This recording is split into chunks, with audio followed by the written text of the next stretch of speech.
এই যে আমি মিথ্যা কথা বলি না, সকালবেলা বাইরেছি, কয় টাকা কামাই করছি দেখেন, 200 টাকা হয় নাই। কেন?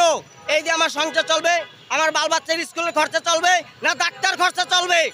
ওই আমলে আমাদের যে গরিব রিস্কাওয়ালারা ছিলাম, আমার একলার কথা না, আরো 10টা রিস্কাওয়ালার প্রশ্ন করবেন, তারা আমার মতো একই কথা বলবে যে আমরা তখন ভালো ছিলাম, তখন 1000, 1200, 1500 কামাই করছি। কিন্তু আমাদের গরিবেরে পুরো রাস্তা ক্লিয়ার করে রাস্তায় চলার পথ দেখাই দিয়ে গেছিল, কিন্তু তারা চলে যাওয়ার পর আবার সেই রাস্তাগুলি বন্ধ করে দেওয়া হয়েছে। মানে আমাদের পেটের আহার শেষ, আমার ছেলে পেন না খেয়ে কাঁদতেছে। কেন? আমরা দেশ স্বাধীন করছি, আমার ভাই কেন রক্ত দিচ্ছে? এই আমার বাল বাচ্চা কান্দার জন্য, এই কান্না দেখার জন্য বাল বাচ্চার।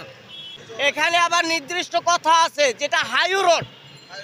এই হাইওয়ে রোডের ভিতরে আমাদের 3 চাক্কা রিক্সা, যেটা প্যাডেল রিক্সা বলেন, ওই ব্যাটারি চালিত অটো রিক্সা বলেন, এইটা হাইওয়ে রোডে যাইতে পারবে না। তো আমাদের সচিবালয় এটা হাইওয়ে রোড না। আমাদের এই যে শাহবাগের যে কাটাবনের রাস্তাটা তো হাইওয়ে রোড না। যে এগুলিতে কেন আমাদের রিক্সাগুলি বন্ধ করে এত ঘুরাচ্ছে, আমাদেরকে এত কষ্ট দিতেছে? ভার্সিটিটা পুরো টোটাল বন্ধ করে দেয় বিকেল 5টা বাজলে। কেন আমাদেরকে এত কষ্ট দিতেছে? আমরা কি এই জন্য স্বাধীন করছি? আমাদের বাইরে কি এই জন্য জীবন দিচ্ছে দেশে? অন্য এলাকা বন্ধ করলে কি হয়েছে? আমাদের মেইন পয়েন্টগুলো বন্ধ করে দিচ্ছে। এই যে সকালবেলা আমি বাইরে এসেছি, মাত্র 200 টাকার কাজ করছি, আমার বাল বাচ্চা নিয়ে কিভাবে চলবো? যেদিকেই যাই বিআইবি রাস্তা, যেদিকেই যাই বিআইবি রাস্তা, তাহলে আমরা কোন দিক দিয়ে চলবো? আমাদের সেই রাস্তাটা নির্ধারিত করে দিক।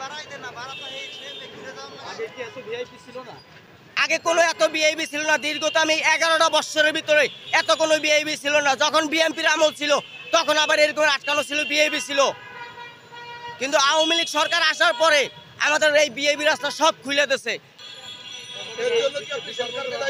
হ্যাঁ, বর্তমান উপদেষ্টা যারা আছে তাদেরকে আমরা দায়ী করব, কেন তারা এই রাস্তাঘাটগুলো আমাদের বন্ধ করছে। এই বন্ধ করার ফলে আমাদের কামাইটা বন্ধ হয়ে গেছে।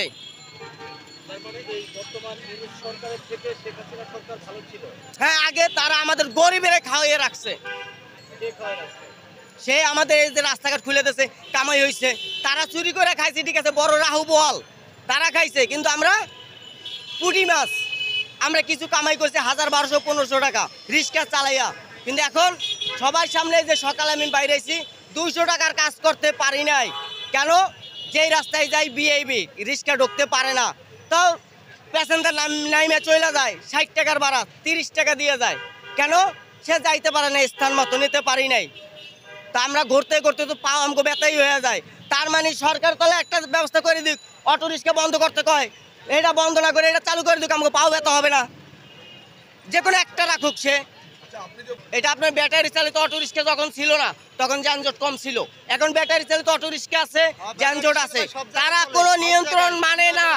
তারা একটা ফায়ার ব্রিগেড গেলে তাদেরকে সাইড দেয় না, একটা অ্যাম্বুলেন্স যায় রুগী লয়া, তাদেরকে কোনো সাইড দেয় না। আর আমাদের প্যাডেল রিক্সাওয়ালারা কি করে? একটা অ্যাম্বুলেন্সের শব্দ পাইলে তাকে আগে হাত দিয়ে ইশারা দিয়া পার করে দেয়। কেননা ওখানে আমার ভাই থাকতে পারে, ওখানে আমাদের মা থাকতে পারে, আমার বোন থাকতে পারে। সেই জন্য আমরা সাইড দিয়ে দিই আগে। ওরা ইমার্জেন্সি, একটা ফায়ার ব্রিগেড সে 3টা অ্যাক্সিডেন্ট করে একটা আগুন নিভাইতে যাইতে পারে, কেননা সেখানে শত শত লোক আছে। 3টা অ্যাক্সিডেন্ট কয়টা লোক মরবে? মরক, শত শত লোক সে বাঁচাইতে পারে। কিন্তু তারে ব্যাটারি চালিত অটো রিক্সায় কোনো সাইড দেয় না, হয়রেন দিলে। তখন এই ব্যাটারি রিক্সা যখন আসলো না তখন যানজট ছিল না, এখন এই ব্যাটারি রিক্সা আইছে, যানজট আয় পড়ছে। এই 70টা ব্যাটারি রিক্সা দিছিল প্রতিবন্ধীরে, কে আনছিল? শেখ হাসিনার ছেলে জয়। 70টা থেকে বাচ্চা হয়েছে, এখন কত হয়েছে? 12 লাখ।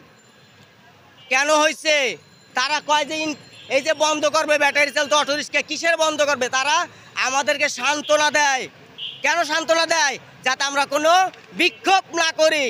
আমরা কিন্তু বিক্ষোভ একবার করছিলাম, 26শে আগস্টে একবার বিক্ষোভ করছি রিক্সাওয়ালারা, কিন্তু আবারও তারা যাতে চায় না যাতে আমরা আবারও রাজপথে নামি।